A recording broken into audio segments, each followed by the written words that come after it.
Hey Authority Hackers, welcome to this week's episode where we are going to be talking about link building. And we are going to be talking about it because link building is changing quite a bit because of the fact that everyone is now doing shotgun skyscraper. I did not expect this to get this popular, but here we are today. And so link building is changing again, and acquiring quality links is not just a matter of just mass emailing people to get links. And we are going to be talking about the ways you can adapt to this new reality in today's episode. So if you are excited for this link building episode, don't forget to subscribe, like, give us a comment, etc. These help the podcast. And for now, let's get started with the episode. Hey everyone, welcome back to the Authority Hacker podcast. As usual, when we get a lower number of downloads the week before, we make an episode on link building the episode after, so we get the downloads back. So here we are with a bunch of link building tips that we're going to be talking about. And I'll be honest, I haven't prepared very well for that podcast. Mark has done most of the work, so he's going to be talking for most of that episode. But the truth is, he's the one managing our link building team, so he's going to be the one that has more first-hand experience. My main goal here is going to be, pushing him around and try to find flaws in our link building system. As I told to our team in our last link building meeting, I want plausible deniability. So if they do something dodgy, I can pretend I don't know what's going on. But I guess I will not know. I will not have that excuse after that podcast. Sorry. But before we get started, Mark, how's it going? It's been a while actually that we recorded an episode, so I was dying to know how you're doing. If you remember in the last episode, I talked about getting my wall behind the me painted. Yeah. So it's happened. I'm sure you'll all have noticed. It's changed from one very subtle color of white to another very similar subtle color of white. But I think it looks sounds like the spread of like the English cuisine as well. You know, it's when you guys cook is the same. It looks a lot less yellow, I would say. But this is just phase one. So there will be many colorful things. And I talked to a designer about getting a mural done on the wall today. So, watch this space. There's a lot more to come. Wow, such teasing. I hope your tips are better than your background. That's all I hope for this episode. That I can promise you they will be. Okay, because literally Mark did all that stuff. And we're like, did you do anything on the call? And he's like, yeah, of course, can't you see?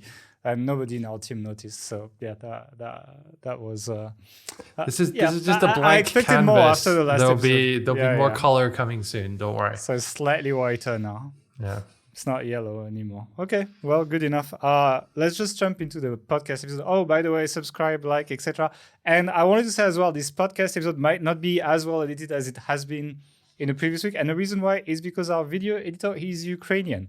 And right now he's running away and trying to basically be safe. So he doesn't necessarily have time to edit that episode. So it might be released a bit raw. I hope you guys don't mind. And actually, we're probably going to drop a link for donation for Ukrainians in the description of this video. So if you guys want to do a donation, go ahead and do that.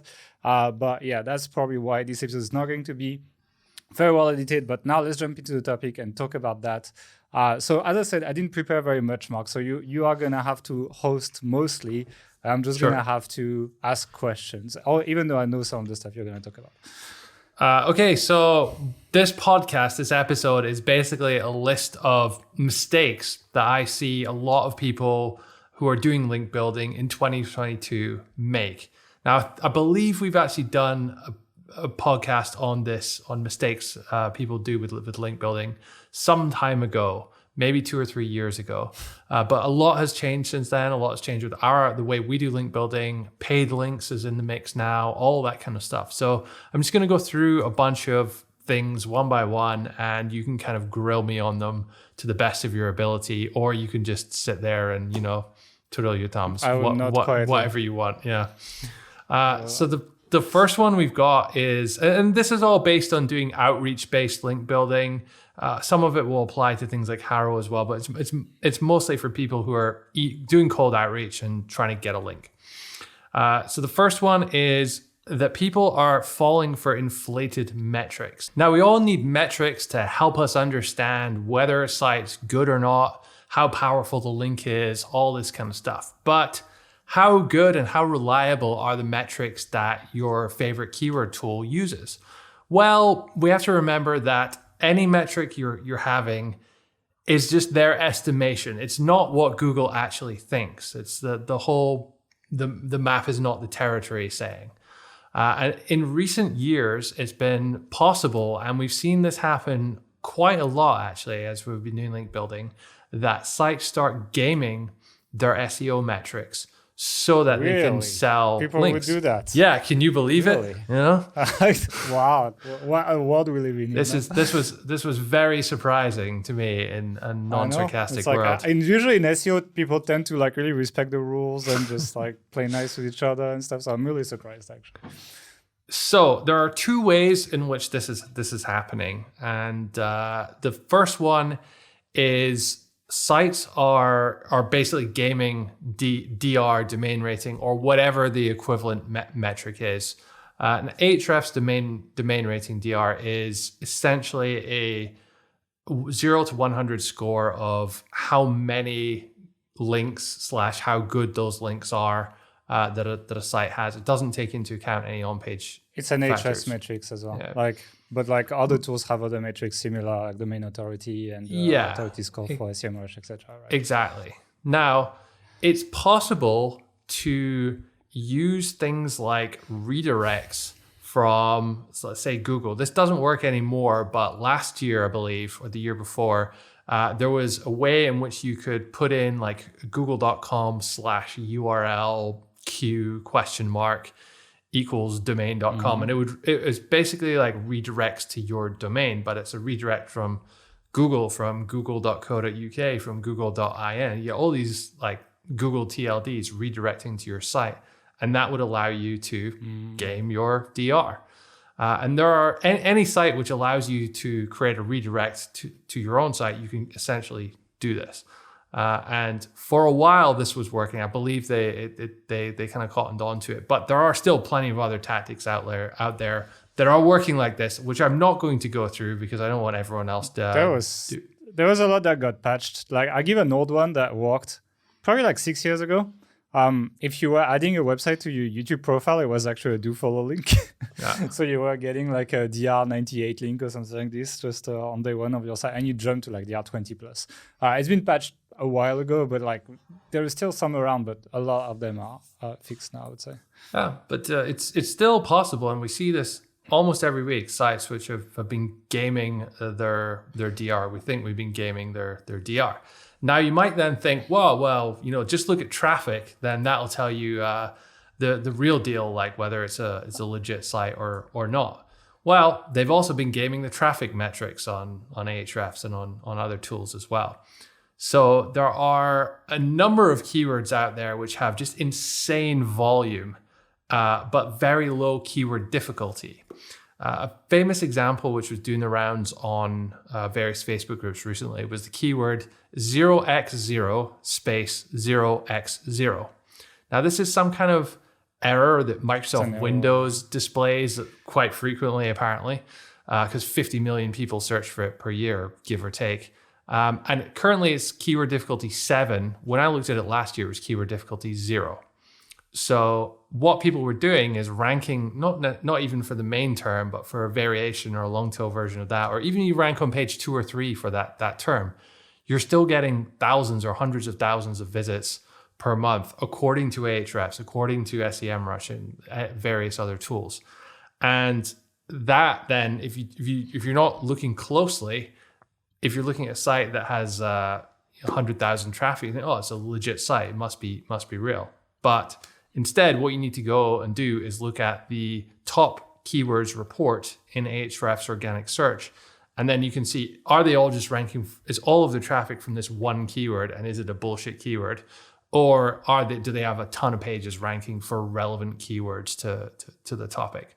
So it takes 2 seconds just to do a little bit more due diligence there, but it can help you to avoid this. Similarly, with the DR thing, if you just go into the backlinks report, sort by descending order of DR, and then if you see a ton of redirects at the top, then you can start to think, oh, maybe that something's going on here. They're trying to inflate their DR. I found a new one actually.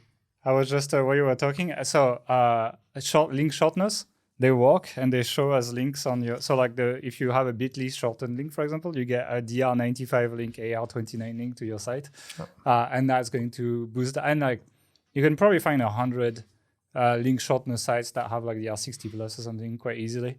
I'm pretty sure you could boost DR quite decently just doing that. So yeah, but basically SEOs have been like, oh, we need traffic, we need links from URLs with traffic, we need links from domains with traffic, we need to see Google likes it, etc. And link sellers were like, okay, we need these links, and then now they find a bunch of shitty ways to fake these metrics, and then people are just blindly buying into this, and the industry is becoming hypocritical and not having a lot of critical sense again. And a bunch of people are buying a bunch of shit links, thinking they are good links, thinking it's going to help them, but really they're shit. That's what you're saying. Yeah, basically. And it's not so much that this is like a huge problem. It just happens a lot. It's just people are lazy and they don't look into the metrics enough to really understand. They just want that. What's the traffic? What's the DR? It's it's in a spreadsheet somewhere. Their agency that they bought the links from has given them those metrics, and they're happy with that. But just a little bit of looking beneath the surface, and you'll find all these issues. The goal with links that you're getting is you really want to get a link from a real site, right? And the sites who are doing this to inflate their metrics, they're generally not real sites. What I mean by that is they exist purely to sell you links. They're not making money with affiliate marketing or with ads or with anything else, because they don't have real traffic. They don't have a real business model. They just exist to get you links, and you generally want to avoid those sites. I would also say that certain agencies, and they differ how they do this, but they'll often specify, oh, we get you links, but they all have traffic. And then they'll give you a minimum they'll say our minimum is 1,000 visitors per month.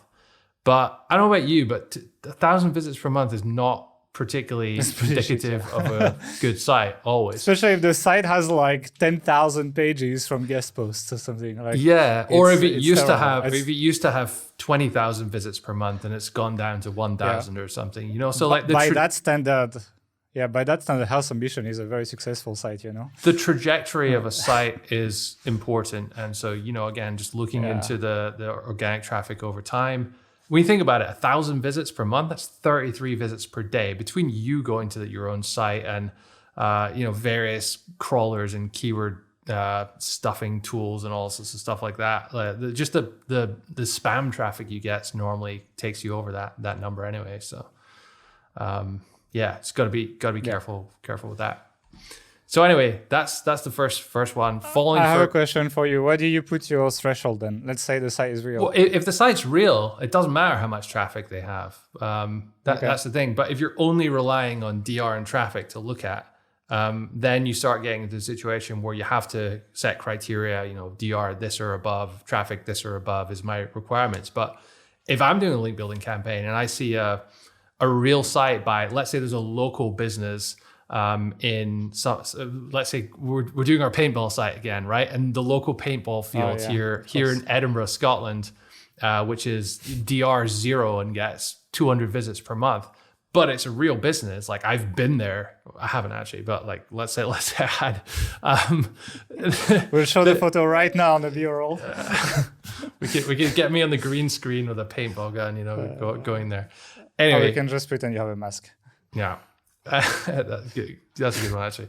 Anyway, if I know it's a real business, then fine. I'm happy to get a link from there. The criteria don't really matter in that case. So I think relevancy matters as well, right? It's like the less relevant the site is, the more successful you want it to be. So it's kind of that cone of like, if the site is very relevant, I don't care how big it is.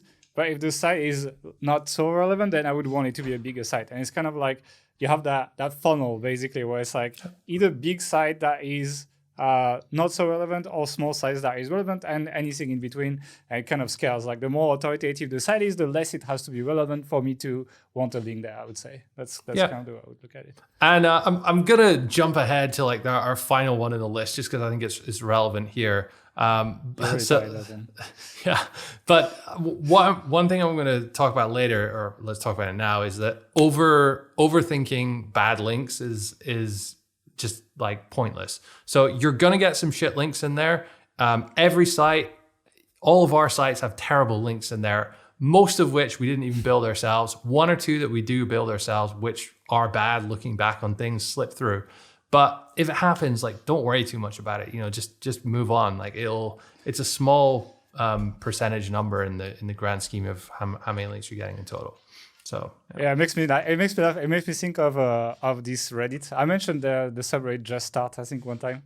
They actually made a post mentioning that I mentioned them. So maybe they will mention that I mentioned them, they mentioned me, whatever. But anyway, people were taking the URL of the case study site for tasks and just like picking that one bad, like the couple of bad links that it has, because it does. I would say some links is like, it's not the best links. Some of them are great, some of them are not perfect. And just basically just betting on the downfall of this site based on these 3 bad links or something. So it's like, I think that goes to these kind of people where it's like, yeah, not everything that you do on all your sites is absolutely perfect. And, you know, you'd show it to your mom, let's just say. Probably not, but at the same time, not everything has to be perfect, provided 80% of what you do is good enough. You'll probably do fine, and you should check your competitors. You'll see that you'll find a bunch of shitty links. And I was going to say, you should check the links of the top 3 results of the most competitive keywords in your industry.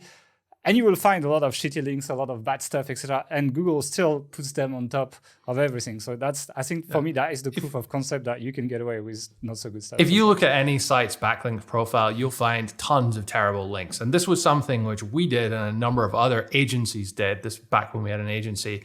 If you're pitching a client and they've said, oh, we've worked with this SEO agency before, you just go through the links they built, like, oh yeah, this isn't good, look at this one, look at this one, look at this one. It's like very easy to find negative things that other SEOs or in-house SEOs have done. Yeah, it's kind of like the game to get the other guy fired and just get people to swap agency, right? I mean, that's how it works. And then people are going to criticize your work behind your back when they go talk to another agency, your clients. It's just the agency dance. That's how I call it. Yep.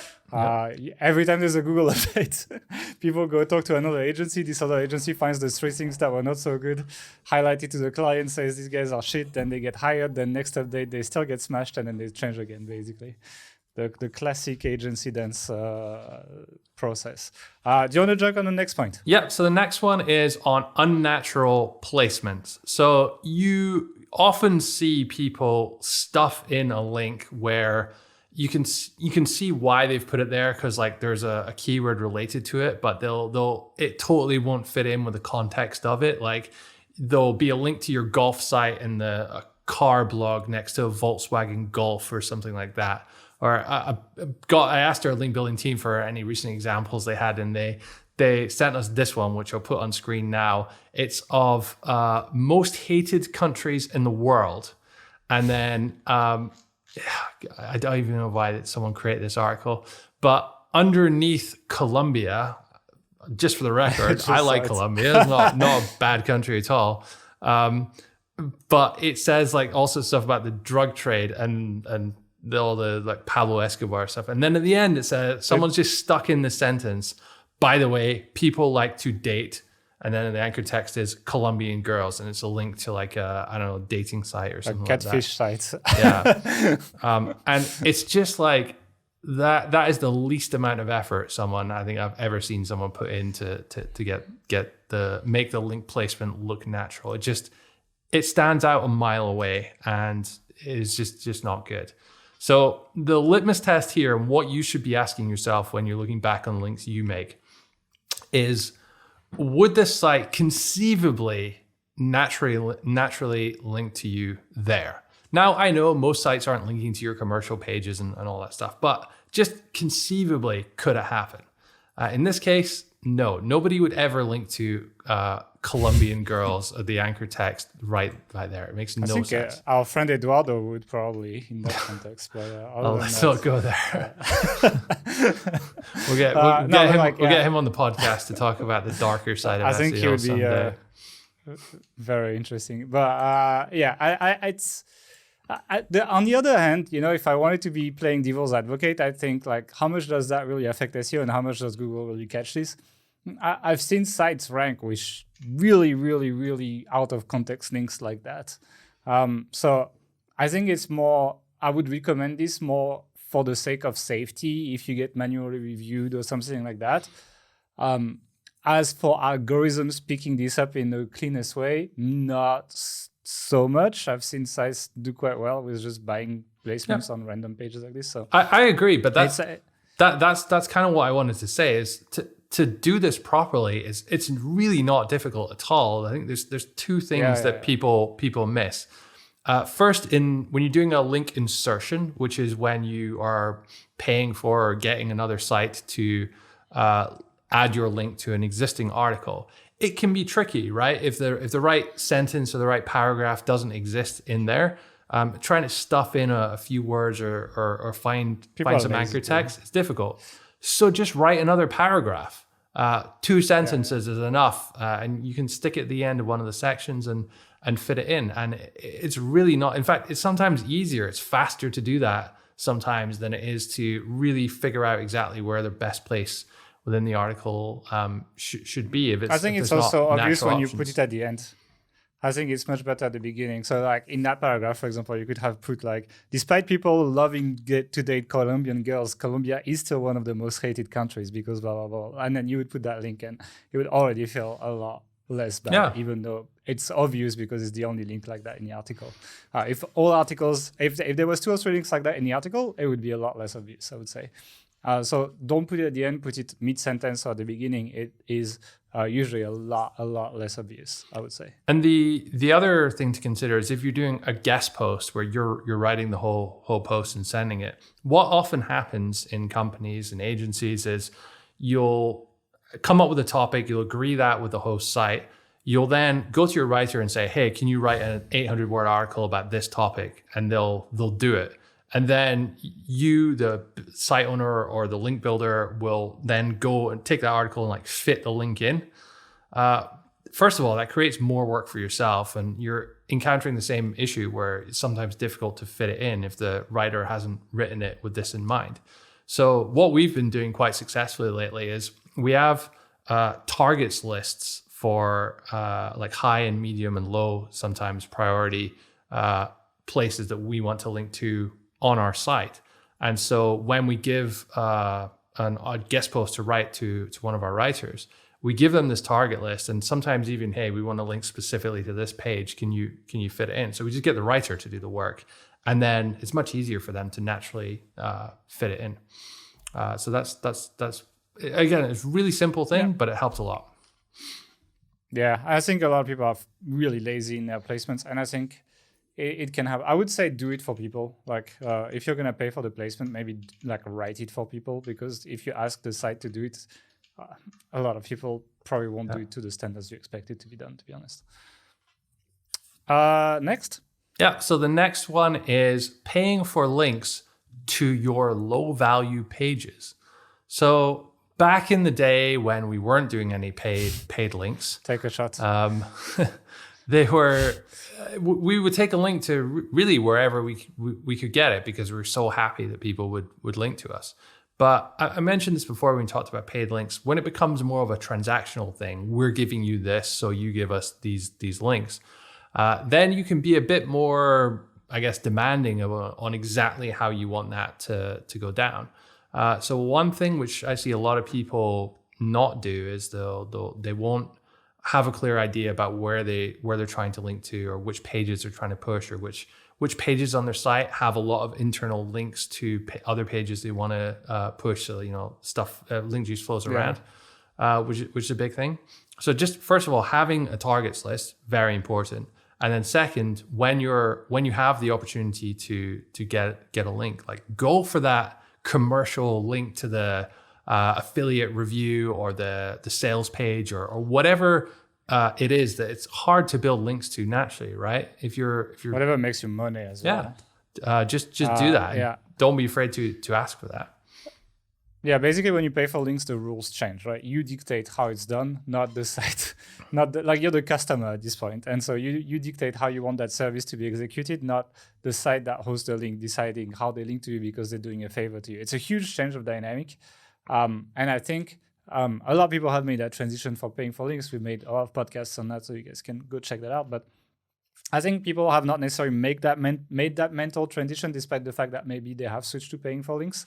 And I think, you need to treat this like I'm paying for that service. This is how I want it. And sometimes you might want, for example, what I like is I like to request a link on a page that receives a good amount of link on that site, for example. I think that has lots of value to me rather than like a random random page that has 0 link or something. So I think that's, I put the site in Ahrefs, I look at the top pages by link, and then I look at kind of a connection to one of my money pages, and I'd be like, okay, guys, I want a link from this page to this page, and I want this anchor text. Even if it costs more, usually it's not going to be that much more, that it's given how much more valuable that link is going to be.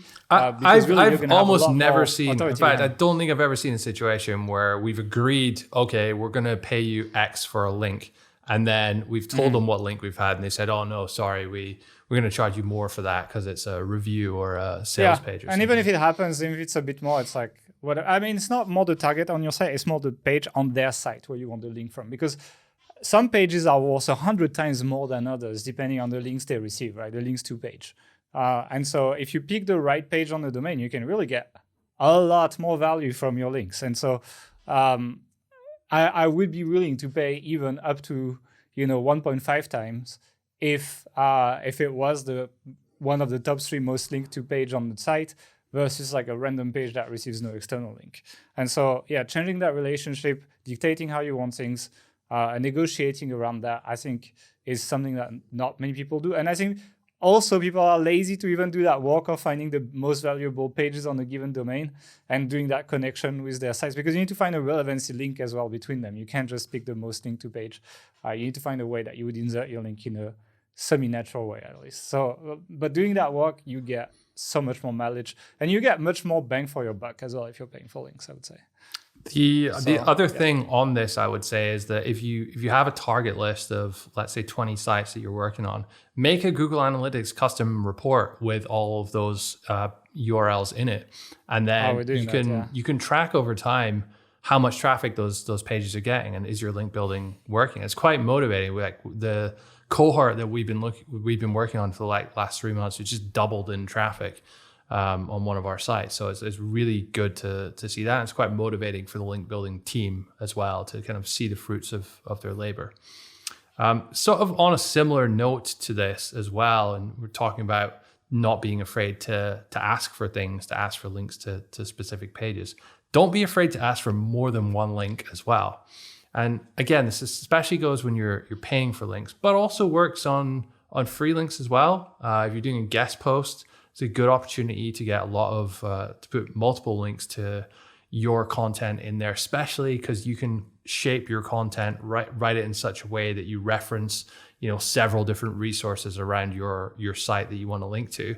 Or you can also link to other people's sites that are doing link building as well. And you can get into a situation where you're doing this trade, like we'll get you one link from this site and you get us one from a similar-ish kind of site, and you can enhance your link building by kind of doing other people's link building at the same time. It doesn't cost you anything extra, and it doesn't really take any extra effort. So if you know other people who are doing link building, this swapsy kind of thing is a pretty popular tactic these days as well.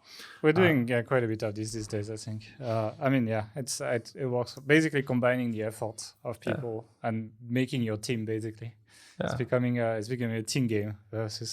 So if you're doing link building and you want to swap, then get in touch. We'll see what we can do. Just go in the comment section on YouTube. Just find people if you want. I wanted to say as well that really one kind of theme of this podcast I want to get across is when you're doing negotiation, when you're doing link building, don't be afraid to ask for a little bit more, because more often than not, they're happy to give you extra links to, link to higher value pages from higher value pages. All this stuff is, once you have that agreement in principle and you've agreed to pay them the money, they're kind of happy to accommodate you is what I'm saying. Yeah, you're the client. Yeah. What's the next point? Falling for guest post farms. So this kind of falls under what we talked about before with the inflated metrics, but it's different because you get a lot of guest post farms which don't have inflated metrics. They haven't been using those tactics I described earlier. They just legitimately have that authority or the domain rating or the traffic. This may be because the site it's just old, or they have done some legit SEO at the past, or it's a drop domain. It's a very common thing that people do. They'll get a drop domain that's DR60 or something, rebuild the site, create a bunch of general categories so that they can appeal to a much wider audience and sell more links. And then turn that into the business model, sell links. And you can make good money doing this. I know of, I don't know them personally, but I know of people making 7 figures a year selling links this way with a portfolio of. So why are we building sites again? Well, I mean, it's a fairly short-lived game. I would imagine. Like, I don't think these. Once everyone watches this podcast, they'll be wise and they'll be hemorrhaging customers. Oh, and by the way, next week we have our new site farm blueprint to teach you how to sell a bunch of shitty links. No, it's not true. I mean, I think it is a viable. There's a demand for it, and you can make money from it. And I think. The truth is, I think you don't need to be as talented as you have to be for some other more difficult business models. Absolutely. And I think this sometimes happens more in the agency world because as site owners, we're very concerned with how we spend our own money, right? But with an agency, especially if the client's not that SEO savvy, you're getting them links. They don't really know what to look at and think, oh, it's a real site. Oh, that's traffic. Okay, fine. So they're more willing to take that route than perhaps we are. I do have a good example of a site here, this Film Daily. We see tons of sites like this, and they just cover every topic, news, TV, lifestyle, learn, all this other stuff. Batman movie. Yeah, which I'm going to see on Thursday, so no spoilers, please. I haven't seen. So can't spoil. Sites like this, when I look at this site, my spidey sense just goes off, and I think this could potentially be a guest post farm. And the reason for that is because it's not really obvious who's behind it. There's very rarely an about page or a real person, and the only business model that they seem to have is just pumping out shit content. If you look at the links that they have. The sites that they're linking to recently, it's all. Yeah, I'm checking that right now. Yeah. AsianOnlineCasino.net. Yeah. ArgoCasino.com, 777pokies.casino. Golden Reels-blog. That doesn't look very promising. Yeah. So like the number one report, I don't even try to think. I just throw them in Ahrefs. I look at the linked domain report. I look for the casino sites. You have to be careful. Pretty much. You have to be careful though, because if you go and say people, hey, if you look at that report and find casino sites, don't get a link. You're not building any links, because all of the casino sites, they're getting links on these sites, but they're also getting links on not all, but sites, many of the good sites as well, especially if they're paying for I'm looking links. at the density of casino sites. Let's just say that. Yeah. So I'm looking at how often I find them compared to other types of proper sites. Yeah, so that is the way to do it, but there's obviously a lot of nuance in that, and it's hard to give a blanket rule, and often people will decline a good link just because they see one casino site in there, which you shouldn't do. They're pretty good casino sites, and they have lots of money, so they do get links. Yes, and they eventually Google could just not discard any site that has links to casino sites, because actually like Harvard links to a ton of casino sites because everyone's trying to get edu links and stuff. Yeah. So like what? We discard harvard.edu? Like what do we do? No, that's not how it goes. So yeah, you need to be a little careful with that. But like you know, when I open the report and like, you know, I don't even scroll and I see like 6 casino sites, and then next to something called buytruefollowers.com, which I know this is, you know, selling followers on Instagram, etc. And it's typical industry that's buying links. I see this golden reel stuff, this rock, like a lot of dodgy stuff. Basically, if you see like mail enhancements, casino, crypto like investment scams, crypto, like basically as soon as you start following into that and it's becoming very frequent in your link report, then Yeah, on top of like being a site that talks about everything, that's when you're like, yeah, probably not a good target. So again, a site that talks about everything is not necessarily a guest post farm, but a lot of them are. So it's one thing to be aware of. If there's no real person behind it, and if you're linking out to a ton of crap sites, and then be very careful. Yeah, and what are the metrics of that site actually? Like, is it okay? Don't know. Let me just check that actually. I'm opening it. 73. They are 73 actually, and 930k organic traffic. So here you go. Like metrics that people would be quite excited about. And to be frank, like, do you think like how much do you think a link from that site helps your rankings? Like, it's a very vague question because like how much is like 6. It's like, so how do you answer this? I think there are two. Yeah, I think there are two scenarios. Either it has no impact at all. Or or it does have some impact already, but it may not in future. It's even better than it depends, I would say. So either it helps or it doesn't. Yeah, but exactly. Thank you. If I was going to put my money on it, I would say that it probably actually does in some way. It probably does depend at the moment. Yeah, no, I'd say having that link will improve your link portfolio overall today. But I wouldn't necessarily want to get that link just because it's a... If Google was releasing an update that was targeting links, that kind of links, I would believe, would be within the target pool. Absolutely. That's, like, I think it probably helps today. In today's environment, if nothing changes ever, it's probably a link that is valuable to get. The day Google releases a link update, which one day will happen, I don't know if it's in 2 months or if it's in 2 years, but one day Google will look at links again. That might not be the kind of stuff that passes the filter. And this comes into your appetite for risk and what kind of business you're building. Is it short-term, long-term? These casino sites, these crypto investment things, they make so much.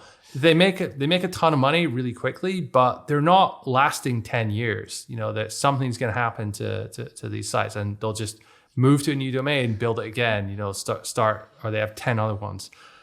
So their appetite for risk is going to be different from yours. Hopefully, if you're building a legit authority site that you want to last for years, decades, even. So that's why it's a little bit different. I think that's a debate I'd like to open in another podcast one day. Like, is it now that you've pretty much opened up to buying links? Now the question is like, is it more profitable / easier to rank and tank, or build in the long term? Obviously we are Authority Hacker, we're promoting long term business, but I think when you cross that line of paying for links, that is a question that needs to be discussed, even though you might strongly feel for one way or another. I think it's an interesting discussion to have, provided you don't do anything illegal as well. I do think it's interesting. I also think it really depends on what it is you're selling and what business you have. I mean, I would say that ethically, our values, our morals are, pretty decent. Certainly compared to a lot of sites out there. I'm a good person.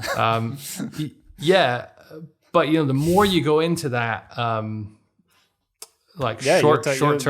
short-term play, the more this stuff is worthwhile. But like it's more a case of is that the kind of business you want to run or life you want to lead? I know one person who ran a bunch of like borderline scammy sites like that, and had a mental breakdown of it. Just couldn't take it anymore, and. They don't do that anymore. So I don't know who that is, but I always used to make that joke that people like stack that money that like paid affiliate forum, right? A lot of people do like porn ads and stuff like that and work in these really dodgy industries. And the joke was that the job is to Photoshop dicks on Photoshop all day to sell some male enhancement or something like this, and it's like a terrible lifestyle basically. And actually, I talked to some of them, and it's like, while they made tons of money, it really is not life. So there's a lot of questions to ask, but I think what is interesting is that from the moment you start paying for links, you're kind of making one step in that direction. And it is right. It's if you were really legit, if you were like 100% pure and everything, you would not even pay for links, right? You'd be like, no, my stuff's gonna be so good, I will never pay for links, and I'll just accept the long run, etc. So once you've made that first step, I think it is that question of like, how far do you go, and what is worth it, what is not worth it, and what fits into your system of ethics as well as a person. But it's like, I think we should make a whole podcast on that. Maybe we should even invite people or something. Like, I think it'd be a cool one to talk about. With if you have a male enhancement site and you would like to come on this podcast and talk about it, I don't know. I don't think we're ready for that on our podcast yet. But a lot of these things are questions. Like, is money more important to you, or like is just running a decent business but having a good life, like a work and a lifestyle that is interesting? Because it was the same with PBNs, right? When PBNs were all the rage, and now people have realized and that just paying other sites is cheaper than running PBNs for a lot of people. Like, people were just setting up WordPress all day and just doing shitty sites all day long with spun content and so on. It was terrible. It wasn't fun, right? But some people were making really good money selling payday loans on these, and selling all these like really expensive affiliate offers. And it was an interesting question of like the balance of like happiness, quality of work, growing your own skills versus how much money they can make, basically. So I think we should open that topic at one point, because it's an interesting topic. Do we have one more point? Yeah, we have two more. So the next one is failing to negotiate hard. And this is a real issue I see with a lot of people doing outreach, especially because us as website owners tend to be more kind of introverted and less like salesy, hard negotiator type. But you really kind of have to when you're paying for links, especially. And I've seen a lot of guides out there say that you should, lowball them by 50% or a bit 40% of what they offer and stuff. I don't think it's any like general rule that you can apply, because some sites really overinflate their value, and you really do need to super lowball them. So our rule of thumb is that if it makes you, or if it doesn't make you really uncomfortable offering like a really low price back to them, then you haven't gone low enough. So if you're like, oh yeah, that's about fair price, then you need to go lower. You need to be uncomfortable with the number and be almost embarrassed that you're offering so low. Because I can tell you from doing this a lot, it just works. We've got, I'll put an example on the screen, where this website was, we'll blur out the actual website, but they were charging us £175 for a guest post. That was their first offer. And we responded, can we make it work at 30 this one time? £175 pounds is about what, $200, $220. So 30 is $35, something like that. A huge, what's that, a sixth of what they offered. And then they said, yes, £30 is fine, thank you. You don't ask, you don't get. Now, sometimes I've watched The Apprentice, so I know all this stuff, Sometimes what happens is a site will use a negotiating strategy of telling you that they don't negotiate. So they'll say the fee is, in this case, I'll put it on screen, $99. This is non-negotiable. And so what do? We negotiate with them. So we lowballed them. We offered them $40. I think it was an all right site. They said, no, it wouldn't be possible. So we went back and said, we would be able to stretch to $50, but this is the most I can do. Can we make it work? And they said, okay. So the non-negotiable people who were selling for $99 went with 50 in the end. And they named their first son Mark as well. So, and this is just a couple of examples. If you're doing this a lot, then you really need to be pushing hard, pushing out of your comfort zone, and you can get a lot more than you'd probably expect. If price negotiation isn't working, then try and get extra links to other sites, links from different pages, better pages, all that stuff. Just use every angle. I think which page links to your site? It's the negotiation point, in my opinion, because nobody cares. I mean, maybe after this podcast people will care, but nobody cares, and you can get, as I said, way, like 100 times better links if it's the right page linking to your site. So I'm surprised that people don't care about this as much. Yep. And then the next point we've got is also kind of around negotiation. It's just on losing control of your emotions. And this is a surefire way to kill any negotiation. There are, in general, two things that are really frustrating, or that are the most frustrating I find with link building negotiation. One is when someone is taking a lot of your time, right? You have a 50 email chain back and forward, and they're arguing over the last 25 cents of the price. It kind of reminds me of I went to Marrakesh 7-8 years ago in Morocco, and they have this like bazaar where they're selling all sorts of goods, and they spend hours negotiating, not hours, but like 5 minutes negotiating with you on everything, and everything's always 10, 20 times more than the actual cost. And everyone knows this, everyone knows the game, but they'll do it. They'll bring the calculator out and say, oh, what's your best price? Go back and forth, back and forth. This whole negotiation dance is designed to take your time. So you kind of invested in the process. You're a bit tired, a bit weary, so you're more likely to concede. And you've come this far. You've sent them, in this case, 40 emails, and then there's like the $5 what they're arguing over at the end. So like, oh, well, I've invested all this time. It's a sunk cost. I might as well just agree to it. So you get a little bit more. Now, for some people, for some sites, it's worth doing that to squeeze a little bit more money out of you. I find it quite annoying as someone who values his time. But you have to kind of like keep control of your emotions and avoid giving in too easily, or saying something you probably shouldn't to them in an attempt to get it done quickly, because it's not gonna help the situation at all. And the other negotiation situation is when they just don't really have a good idea of what their site's worth. So, I mean, this is fine if they underestimate it, but often they'll overestimate it. So you'll be looking for a link from a DR40 site with 10,000 traffic or something like that. And they'll say, oh, that's $600. And it's like, there's no way in hell. It's so far out that doesn't even make sense.